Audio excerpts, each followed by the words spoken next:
Magandang araw sa lahat. Itong video na ito ay ginagawa ko para sa awareness ng lahat ng OFW. Ang kwento kong ito is about sa punit passport na nabiktima ako kanina ngayong October 3 sa NAIA Terminal 1. Ang kwento ko ay magsisimula nung ako magpunta sa baggage counter check-in. Nang iniabot ko yung aking passport doon sa babae, doon sa counter.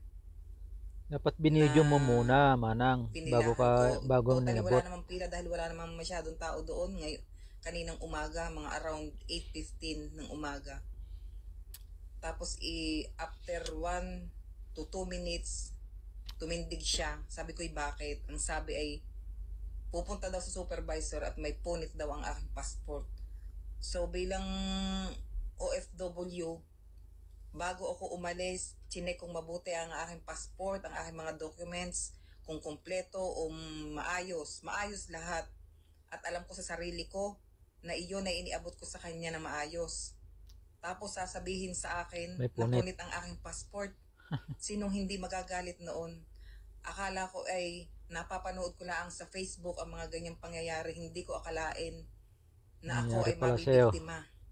Ako ay papuntang Israel. Magmumula sa Pilipinas, connecting flight to Dubai. Na hindi ko manlaang naisip sa aking sarili na mangyayari sa akin ang napapanood ko sa Facebook. Sa aking mga kaibigan na nanonood, i-share nyo ito. At gusto kong mapanood o ni Mr. Rafi Tulpo ang aking problema na naway ako inyong matulungan. Nagpunta na ako sa airport. Lahat pinuntahan ko doon para ako'y matulungan. Nagpunta ako doon sa police station. Binyo namin ang CCTV pero ang CCTV ay napakalayo. Hindi man lang makita. Ang table naman doon sa counter baggage ay meron namang sangga. Hindi siya flat na table. Kaya paano ko makikita ko anong ginagawa niya sa aking passport? Na pinipilit nila na hindi daw sila ang may punit. Ako ay nagtatrabaho, single mom, para lang maitaguyod ko ang anak ko. Ay talagang nakakaiyak ho ang ginawa nila sa akin. Napakalaking abala. Hindi nila alam kung ano ang gagawin kong kahirap bago uli ako makabalik doon. Magpapapalit ako ng passport. Bibili uli ako ng aking ticket na sobrang mahal bago kumita ng pera. At talaga kong nakakaiyak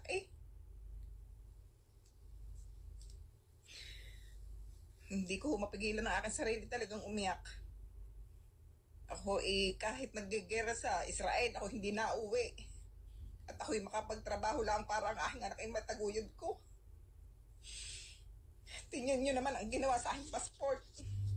Ayan ho, Ayan ho, ang mapunit. Ayan kung inyong nakikita. At ang likod ho niyan, ipapakita ko sa inyo. Areho. Kita ga din Ayan ho, Hindi masyadong kita. Ayan.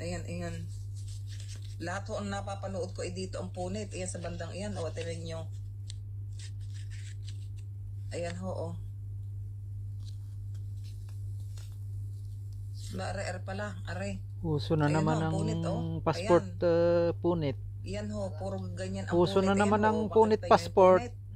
Tapos dini pa, makikita ninyo sa punit, ay meron pang mga tuldok. Hindi ko alam kung anong ginawa nilang pag tuldok diyan. Ayan ho, ang punit, malinaw na malinaw. Na meron pang tuldok, na ilang tuldok. Hindi ko alam kung iyan ay diniinan nila para laging imapunit. Dininian niya. Sobra ho ang aking sama ng loob sa abala. Na ako dapat pinatulpo mo kung sinong pwede kong kausaping supervisor para maimbestagahan niyang NAIA na yan. Noong may lumapit ho sa akin ay malao na. At ang sabi, ang mga batang ito'y batang-bata pa, hindi gagawa ng ganyan. Sabi ko, walang bata. Wala akong pakialam kung bata yan. Kung gusto nilang gawin. Hindi ko alam kung anong kanilang purpose at pinupunit nila ang passport ng mga OFW yung kagaya ko. Ito ho ay aking ginagawa para lang ho sa awareness ho ng mga OFW yung kagaya ko. Hindi nyo alam ang sakripisyo namin mga OFW. Kaya kami naalis ng bansa. May taguyod lang ang pamilya. Ang aking ticket, bibili na naman ako sa sobrang mahal. Hindi ninyo alam kung paano namin kitain doon ang pera. Talagang sobrang sama ko talaga ng loob ko.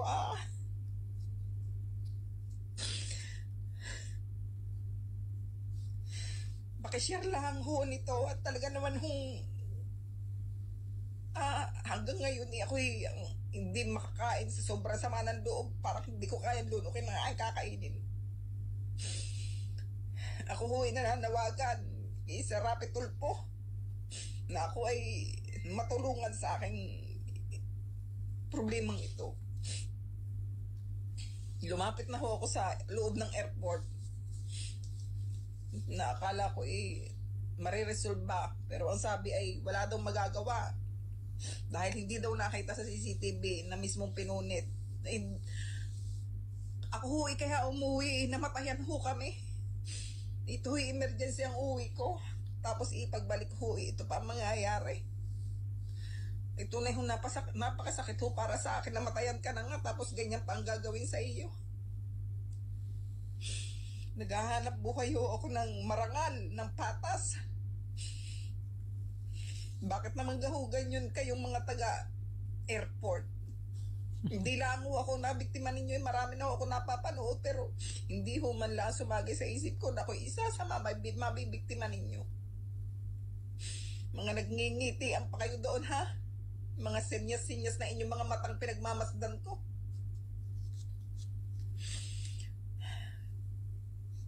Paki-share lang ho at paki-hashtag ho, paki-mention ho kay Sir Rapid Tulpo. Talagang gusto kong sana ho ako'y matulungan ninyo. Talagang napakahirap ho bilang isang single mother. Tapos nagsasakripisyo para sa mga anak. Napakahirap ho. Salamat ho at kayo na ho ang bahala. I-share nyo ho ito para ho sa kaalaman ng lahat ng mga OFW na wag ho kayong mabiktima na kagaya ko.